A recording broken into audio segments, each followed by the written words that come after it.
Hello and welcome to Daily News Simplified, an answer to what, why, and how of newspaper analysis.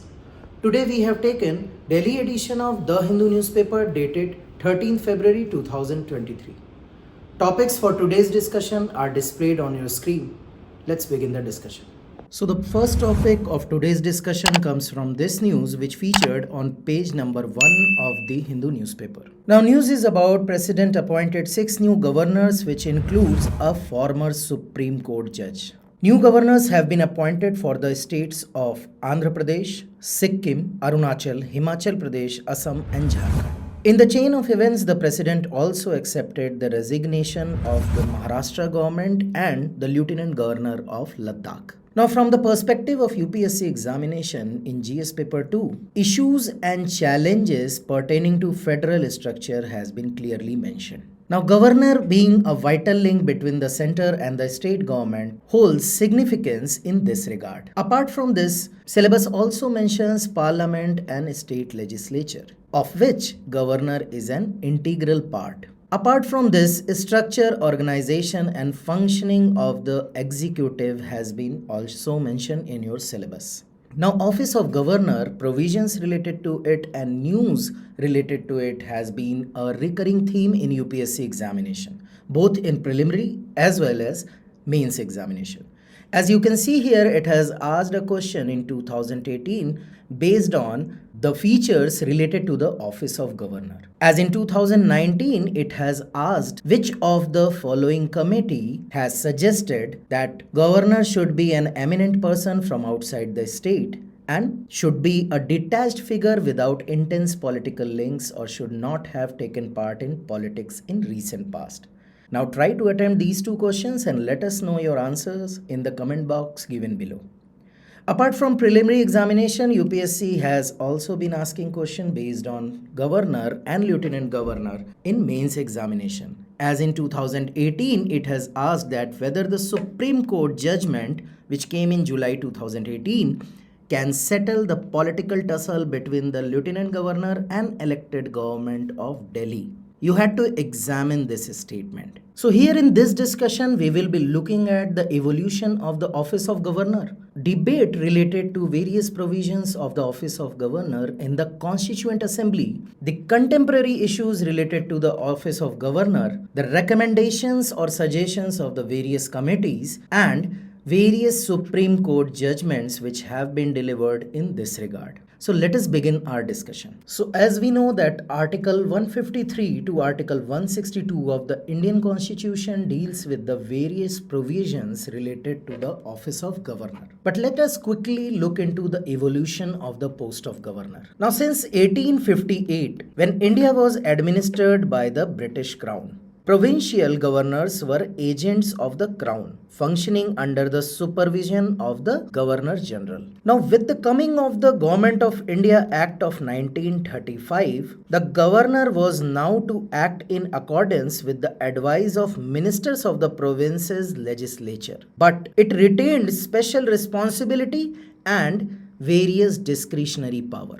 Now, upon independence, when the Provisional Constitution of 1947 was adopted, it was an adapted version of the Government of India Act of 1935. Now, here the office of Governor was retained, but the phrases like in his discretion, acting in his discretion, and exercising his individual judgment were omitted. But things doesn't stop there. The Constituent Assembly debated in length the provisions related to the Office of Governor. These debates were centered around three major points: whether the office should be nominated or elected. Discussion were regarding the discretionary powers that have been given to the governor, and Article 167, which empowers the governor to ask the chief minister to furnish any information regarding the administration of the affairs of the state and proposals for legislation. Now let us take them one by one. Now, as you know, Article 154 and 155 of Indian Constitution says that governor is to be nominated by the president as the executive head of the state. Members had questioned whether a nominated governor could be impartial or not, to which Jawaharlal Nehru proposed that the governor nominated as such could be a detached figure who could rise above party politics. As to where he should be elected or nominated, Constituent Assembly had an opinion that both the office of CM, who is elected by the people, and the elected governor can create a situation of friction between the two. Another argument was given that if the post is ornamental, why to waste resources and time in such a huge election? Now, multiple members of the assembly raised concern about the discretion clause. Members argued that how can we call a position a mere symbol if any person has the right to act in his discretion? To which Dr. Ambedkar contended that the vesting the governor with certain discretionary power was in no sense contrary to or in no sense a negation of the responsible government. He said that the phrase except in so far as he is by or under this constitution required to exercise meant that the discretion was very limited clause.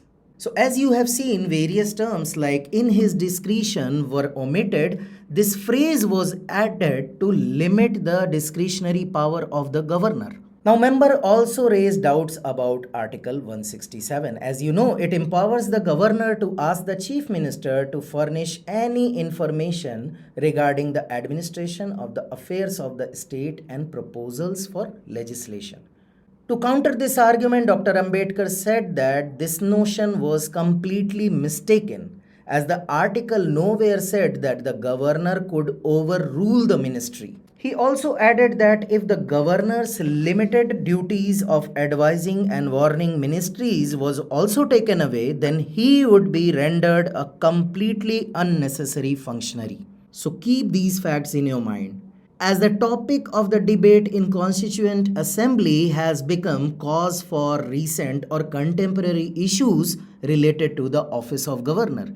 As you know, the discretionary power, the appointment and removal, as well as functioning of the office of governor has been bone of contention between various state governments and the governor, and for a larger understanding between the center and the state governments. So let us look into the contemporary issues related to the office of governor. Now, the root cause of problem lies in the fact that governors have become political appointees. As Article 155 of the Constitution, which talks about appointment of the governor, says that the governor of a state shall be appointed by the president by warrant under his hand and seal. The eligibility criteria includes that age should be more than 35 years. He should be an Indian citizen, that is, nationality should be Indian. He should not be member of any house of the parliament or any house of the state legislature. In addition to that, he should not hold the office of prophet. So these are the criteria which are taken into consideration while choosing a governor for a state. Now, as you can recall, that Jawaharlal Nehru proposed that the governor should be a detached figure. Now, on several instances, former politicians, judges, and bureaucrats with certain political leaning have been appointed as governor of the state. Now, this goes against the very argument of the politically detached figure as was argued in the Constituent Assembly. Constitutional experts say that the CM is answerable to the people, but the governor is answerable to no one except the center. Now, in today's news also, there is a former Supreme Court judge who has been appointed as governor among others. Now, second issue is related to the discretionary power. And to understand this, let us look into the constitutional text. Now, you have seen that this phrase has been added. But still it says the governor in the exercise of his functions can use his discretion. The conspicuous thing is, if any questions arises whether any matter is or is not a matter as respects which the governor is by or under this constitution required to act in his discretion, the decision of the governor in his discretion shall be final. So, what surmounts to his discretion, he is the one who will decide whether it is his discretion or not. Furthermore, it says that the validity of anything done by governor shall not be called in question on the ground that he ought or ought not to have acted in his discretion. Now, while Constitution provides for the binding aid and advice of the Council of Ministers in case of the President, it gives a big scope for governor to act in his discretion, and he is the one who will decide whether it is his discretion or not. Now, subclause 3 says the question whether any and if so what advice was tendered by minister to the governor shall not be inquired into any court. Now, using this discretionary power and the vague definition of it creates the problem. As in Article 164, subclause 1, powers to invite the leader of the largest party or alliance post-election to form the government has often been misused to favor a particular political party. For example, in 2017, Governor of Goa and Manipur did not invite the largest party to form the government. Now, governor uses his discretion in matters of appointment to various posts of state. Now, as you have seen that there shall be a council of minister for aid and advice of governor. However, governor has circumvented these advice and appointed several dignitaries at several occasions, as is the case with the Tamil Nadu government, who appointed VCs of various universities without the concurrence or adhering to the advice tendered by the Council of Ministers. Now, this discretionary power again creates interference in day-to-day administration and agenda of the government, which also relates to the power to give assent and reservation of bill for the president as enshrined in Article 200 and Article 201. Now, if you can recall the latest tussle between the Tamil Nadu governor and the government in relation to the NEET reservation bill, in which first governor used his pocket veto for an indefinite term and then reserved it for the president. So these are the various issues and contemporary instances where the discretionary powers of the governor has been misused. Now, next issue is related to precedent rule. As you know, under Article 356, governor provides a report to the president in case of failure of constitutional machinery in the states. Now, this is one of the most misused clause, as was seen in 2016 when Governor of Arunachal Pradesh recommended for precedent rule without giving chance to government to prove majority on the floor of the House. Now, another issue is the tag of the rubber stamp. As an appointee of the central government, office of governor is said to be acting just to appease the political masters of the center. Now, on this side of the argument, various state governments have accused the governor to act on the behest of the central government. While on the flip side, various rulings of Supreme Courts have limited, or you may say curtailed, the scope of the office of governor, which again has made it a ornamental figure or a rubber stamp. Lastly, there is a criticism of the removal procedure of the governor. Now, as you know, governor serves under the pleasure of the president, which practically means that the governor serves under the pleasure of Prime Minister and his cabinet. If this pleasure is withdrawn before completion of 5-year term, the governor has to step down. As the president works on the aid and advice of the Prime Minister and the Council of Ministers, in effect, the governor can be appointed and removed by the central government. While the Constitution defines the governor's duties and responsibilities, there is no provision for impeaching the governor. Indian Constitution is silent on removal of governor. So you might have heard about the mass resignation of the governors of various states when there is change in guard at the center. So now you can reconnect it with the debate of the Constituent Assembly. The debate was on the issue of whether he should be elected or nominated is still persistent, as the appointment of governor is a contentious issue. Debate related to the discretionary power is still the biggest bone of contention between the state governments and the office of governor. While misuse of precedent rule and the debate related to ornamental figure and whether there is a need to have one or not is still relevant. Having seen the issues related to the office of governor, let us look into what several Supreme Court judgments has to say about this. Now, one of the most significant case in this regard is S.R. Bommai versus Union of India 1994. In this case, Supreme Court held explicitly that in situations where there is a hung assembly, where no political party has obtained a clear majority of seats, the final decision rests not with the various feuding parties but with the concerned legislature through a floor test. Supreme Court also said that the failure of constitutional machinery means virtual impossibility and not just difficulties in carrying out governance in a state. That means you cannot dismiss a state government on the pretext that it is being difficult to carry out the governance of a state. There should be a complete failure of constitutional machinery. This case also allows the Supreme Court to investigate the reasons which forms the basis of governor's report in relation to the exercise of functions under Article 356, that is, Precedent Rule.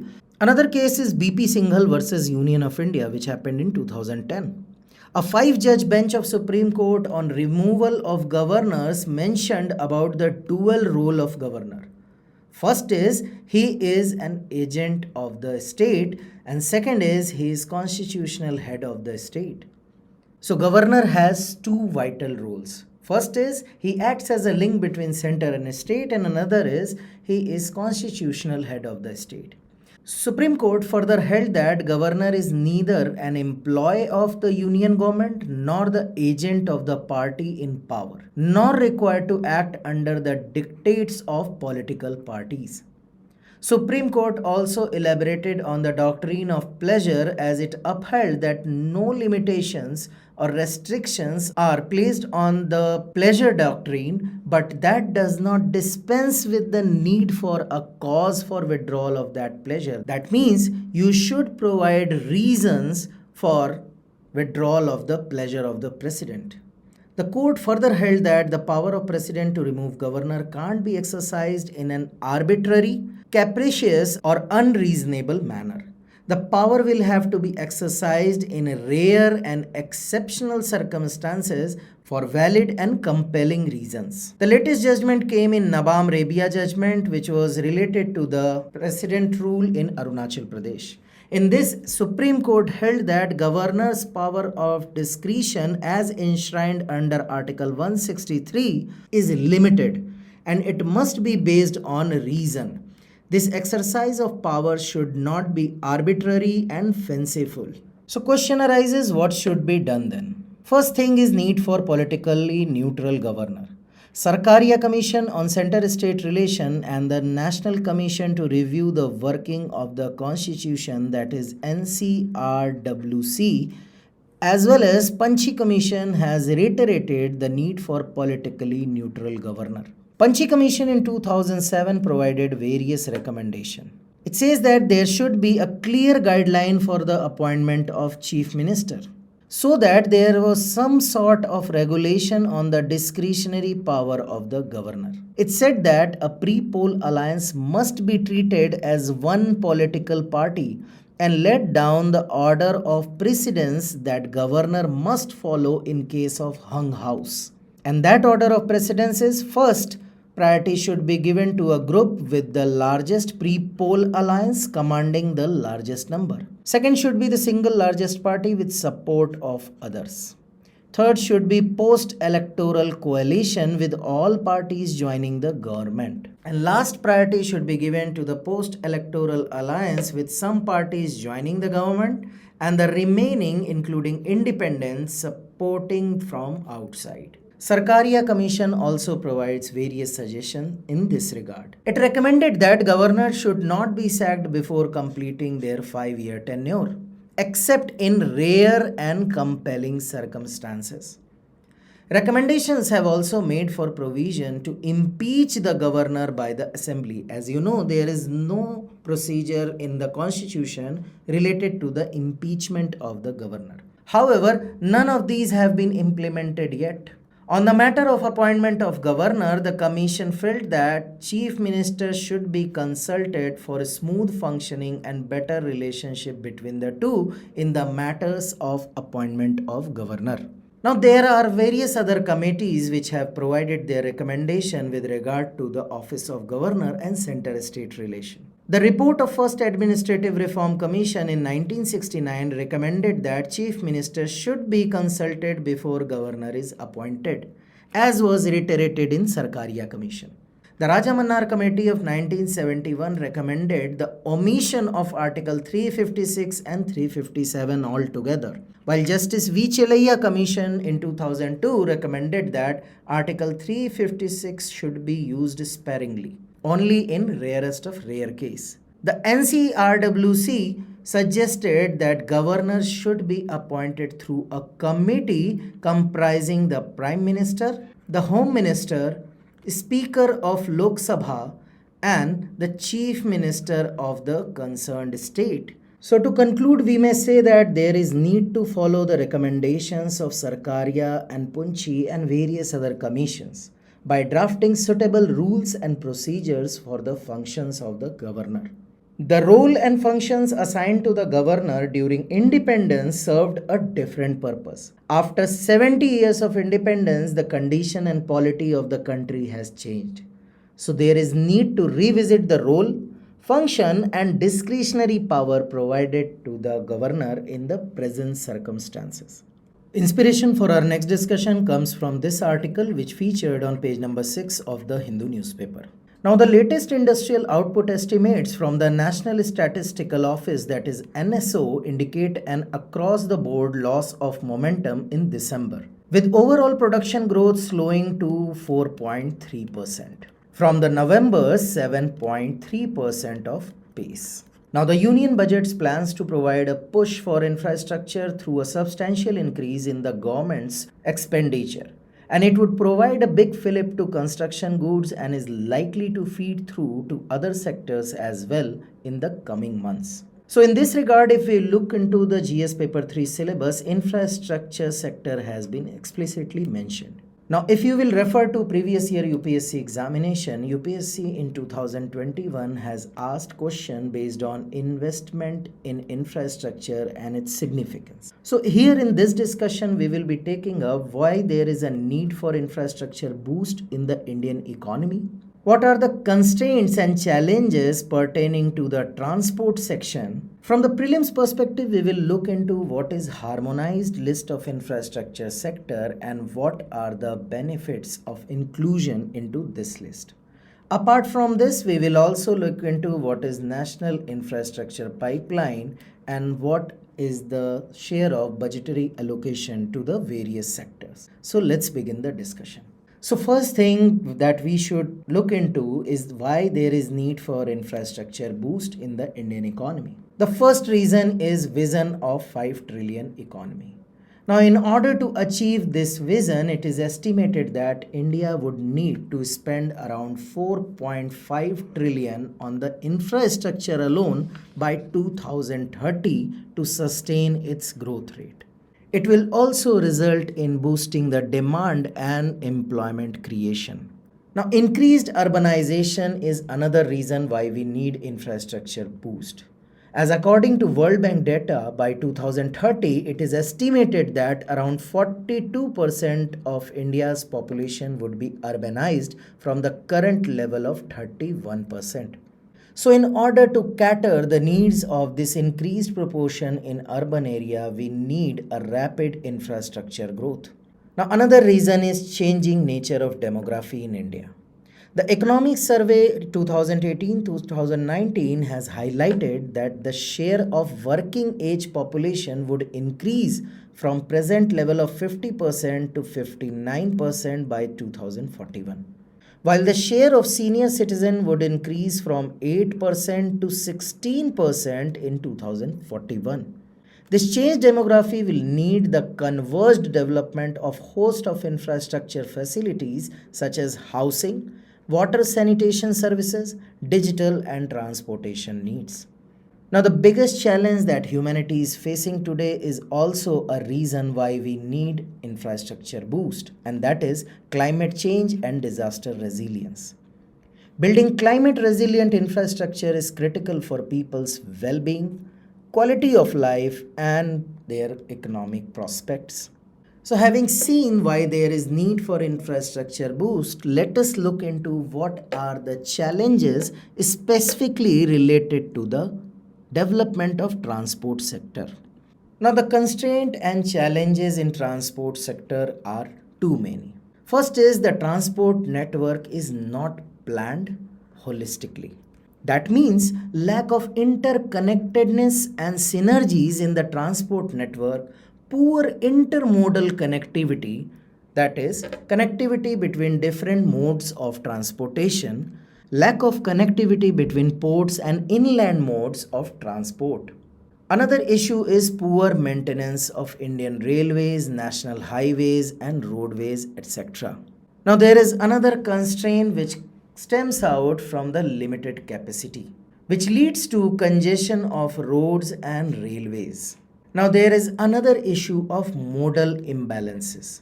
Roadways have become the dominant mode of transport of goods at the cost of railways, despite the railways' economic and environmental advantages over the road transport. Similarly, inland waterways remain underutilized as a mode of transportation. Now, safety is another issue of transport sector, which leads to increased number of accidental deaths. Now, transport sector has a disproportionate dependence on fossil fuels, which also affects India's energy security. Now, in order to develop projects related to transportation and associated sectors, there is lack of access to long-term financing options. And on the development side, delays in land acquisition and environmental clearance is another major hurdle in the path of the development of the transport sector. Now, let us look into what is National Infrastructure Pipeline. Now, the task force has now outlined the expenditure of around 102 lakh crore over next 5 years in order to realize the dream of 5 trillion economy. The funding of National Infrastructure Pipeline will be jointly made by the center, states, and the private sector in proportion of 39% by the center, 40 by the state, and 22 by the private players. Now, here in this diagram, you can see a sector-wise breakup of project capital expenditure worth rupees 102 lakh crore during financial year 2020 to 2025.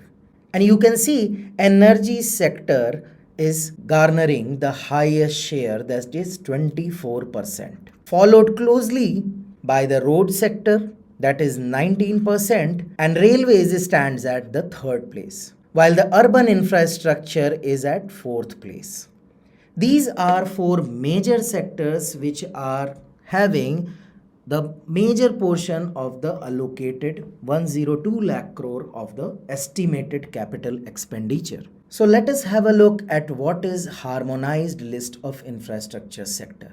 Now, Ministry of Finance notifies the list of sectors as part of harmonized list of infrastructure sector. Presently, it includes 5 main sectors, that is transport and logistic, energy, water and sanitation, communication, and social and commercial infrastructure. And under these 5 main sectors, there are 34 subsectors. For example, transport and logistics covers roads, railways, waterways, airports, pipelines, multimodal logistics park, etc. While energy sector includes generation, transmission, distribution, storage of oil, gas, and liquefied natural gas. Water and sanitation includes solid waste management, irrigation, and water treatment plants, among others. While communication sector includes telecommunication towers and services. Social and commercial sector includes educational institutions, sports, hospitals, tourism infrastructure, cold chain infrastructure, affordable housing, affordable rental housing complex, and exhibition cum convention sectors among others. So what is the benefits for inclusion in this list? First is the long-term credit and concessional rates from banks and financial institutions.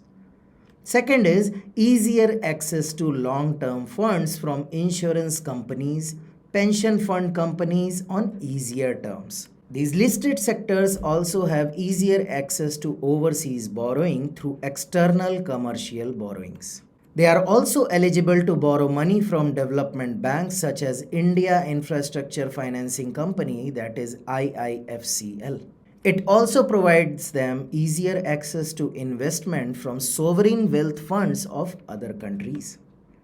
Inspiration for our next discussion comes from this news which featured on page number 8 of the Hindu newspaper. News is related to the demand for greater Tipra land by the Tipra Motha. Now the Tipraha Indigenous Progressive Regional Alliance, that is Tipra Motha, a new political party in Tripura, has gained attention for demanding greater Tipra land. The party was founded by the Pradyot Bikram Manikya Deb Burma, the son of Tripura's last king. In light of this, if you will look into the General Studies Paper 2 syllabus, issues and challenges pertaining to the federal structure has been mentioned. As the demand for a smaller state or the creation of new state directly relates to the topic of federal structure of the government. So in this discussion, we will be looking at what is Tipra land, what is genesis of this demand. We will also look into the reasons behind various demands of statehood in entire country. We will look into the issues related to such demands and we will look into the way forward. So let's begin the discussion. So the first question is, what is Tipra land? Now the objective is to carve out a new state for the 19 indigenous tribe of Tripura under Article 2 and 3 of the Indian Constitution. The proposed state's contours would extend beyond the Tripura Tribal Areas Autonomous District Council, that is TTAADC areas, to include other villages where indigenous people reside. Now, what is the genesis of this demand? Now, this demand of greater Tipra land is not merely a recap of the earlier Tipra land demand made by the Indigenous Peoples Front of Tipra, that is IPFT, which was made in the year 2009. The demand for autonomous region or separate statehood in Tripura emerged due to bitter differences and conflict between the tribals and the non-tribals after a large influx of refugees from East Pakistan in 1950s, which is present-day Bangladesh. According to 1941 census, the ratio of population of tribals and non-tribals in Tripura was about 50-50. However, by the next census, the tribal population was reduced to a little over 37% due to the huge influx of the refugees from the East Pakistan. Now here we talked about the constitutional provision of Article 2 and 3, under which they are demanding a separate state. So let us briefly look into what is Article 2 and what is Article 3. Now Article 2 empowers the Parliament to admit into the Union of India or establish new states on such terms and conditions as it thinks fit. Thus Article 2 grants two power to the Parliament. First is the power to admit into Union of India a new state. Second, the power to establish a new state altogether. Article 3, on the other hand, relates to the formation of or changes in the existing states of the Union of India. In other words, Article 3 deals with the internal readjustment of the territories of the constituent states of the Union of India, while Article 2 relates to the external adjustments. Now, the basic information related to this latest demand has been covered. Our main focus should be what are the main reasons for such demands in various parts of the country. Now, the first reason is identity. Many regions demand statehood in order to assert their distinct identity and culture, as was the case with the demand of Gorkha land in West Bengal, which was based on the distinct cultural and linguistic identities of the Gorkhas living in the region. Now, second reason is economic development. Some regions feel that they are not getting their fair share of resources or development opportunities under the current political structure. Now, this is the case with the separate demand of Vidarbha in the state of Maharashtra, because this region is relatively backward when compared to the coastal regions or the western regions of the Maharashtra state. Now, third reason is administrative convenience. In some cases, statehood demands are driven by practical considerations related to governance and administration, as was evident in the demand for a separate state of Telangana from the state of Andhra Pradesh. It was based on the idea that the region was too large to be effectively governed as part of single state. Now, fourth reason is political representation. Some regions feel that they are not adequately represented in the national political system and that their interests are being ignored or being subverted. Now, this was the main reason for the separate demand of Bodo land in the state of Assam. And it was based on the perceived marginalization of the Bodo people in the state's political system. Now, there are some historical and geographical factors too, as is the case with the demand for a separate state of Bundelkhand in Uttar Pradesh and Madhya Pradesh. It is based on the historical and cultural distinctiveness of the region. Overall, statehood demands in India are driven by a complex mix of factors, including identity, economy, governance, representation, and history. While some demands have been successful in the past, others have faced significant opposition and resistance from the central government and other political actors. Now, there are some issues which get germinated due to creation of such new states in India, which includes administrative challenge. Now, the division of existing administrative structure, including the distribution of government machinery, law enforcement agencies, and infrastructure, poses a challenge, as is the case between Telangana and Andhra Pradesh, which has reached to the level of Supreme Court for the settlement of this distribution only. Second challenge is related to the economic challenge. It leads to economic upheaval. The division of financial asset and liabilities, the establishment of new industries, and the realignment of trade relationship can disrupt the economic growth of the region. Now, there are linguistic and cultural challenges too. The formation of new states can also lead to the reorganization of existing linguistic and cultural boundaries, which can be a source of conflict. Political challenge includes the emergence of new political leaders, parties, groups which can affect the power balance in the region. Now, such partition or division can lead to conflicts between the new state and other states over the issues such as water resources, land boundaries, political representation. Interstate conflicts can disrupt economic growth and development as well as lead to social unrest and political instability. So, having seen the reasons and the issues associated with the demand of smaller state, let us look into what could be the possible way forward. Now, evidence shows that both large and small states have fared well, and that poor performance is not necessarily linked to the size of the state. Therefore, it is important to take a balanced and nuanced approach to statehood demands, weighing the interest as well as concerns of the region with the broader interest of the country, that is, integrating with the national interest. This requires careful consideration of the legal and constitutional implications as well as the potential impact on governance and administration.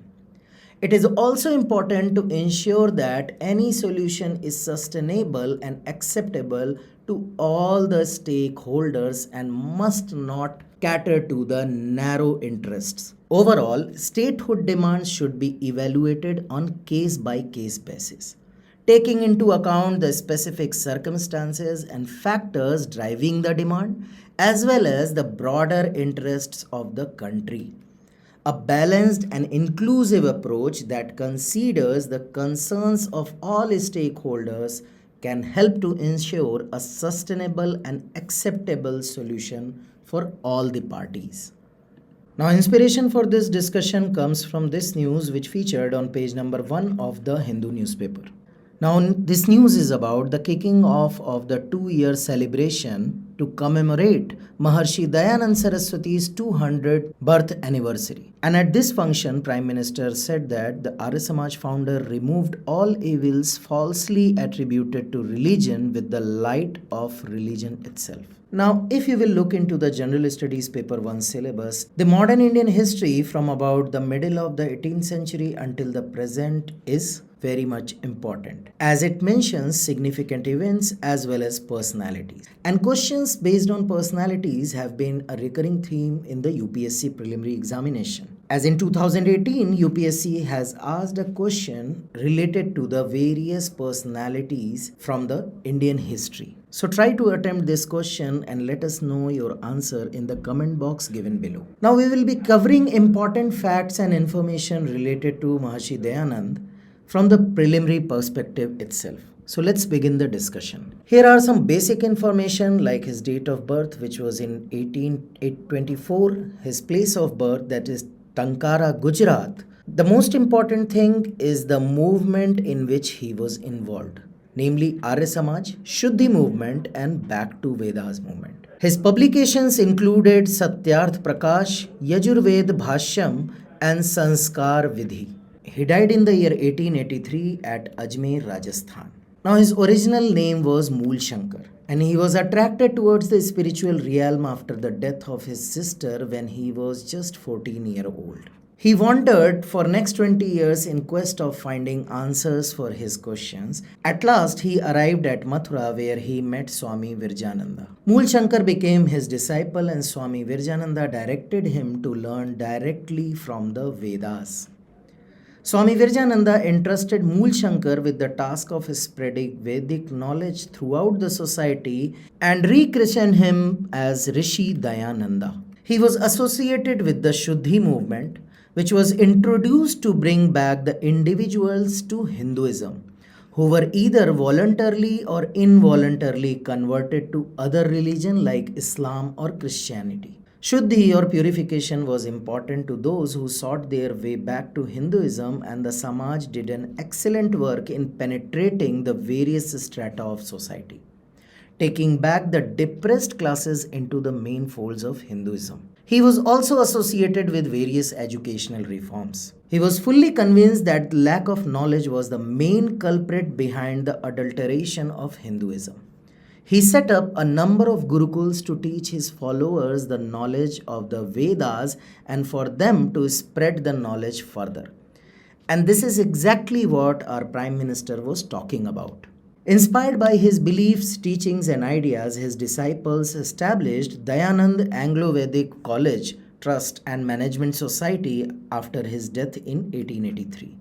The first DAV High School, that is Dayanand Anglo-Vedic High School, was established at Lahore in 1886 with the Lala Hansraj as its headmaster. Now let us quickly look into some facets related to the Arya Samaj. In 1875, Dayanand Saraswati formed the Arya Samaj at Bombay. It was a Hindu reform movement meaning Society of the Nobles. The purpose of the Samaj was to move the Hindu religion away from the fictitious beliefs. Krinvan to Vishwam Aryam was the motto of the Samaj, which means make this world noble. The 10 founding principles of Arya Samaj was the pillar on which Maharshi Dayanand sought to reform India and asked people to go back to the Vedas and its undiluted spiritual teaching. So basically, Arya Samajists were believers of infallibility of the Vedas. The Samaj directed its members to condemn ritualistic practices like idol worship, pilgrimage and bathing in holy rivers, animal sacrifice, offering in temples and sponsoring priesthood, etc. The Samaj also encouraged followers to question existing beliefs and rituals instead of blindly follow them. The Arya Samaj not only sought a spiritual reorganization of the Indian psyche, it also worked towards abolishing various social issues. Primary among these were the widow remarriage and women education. The Samaj launched programs to support widow remarriage in 1880s. Maharishi Dayananda also underlined the importance of educating the girl child and opposed child marriage. He proclaimed that an educated man needs an educated wife for the overall benefit of the society. So that's all for today's discussion. Stay tuned for more such updates.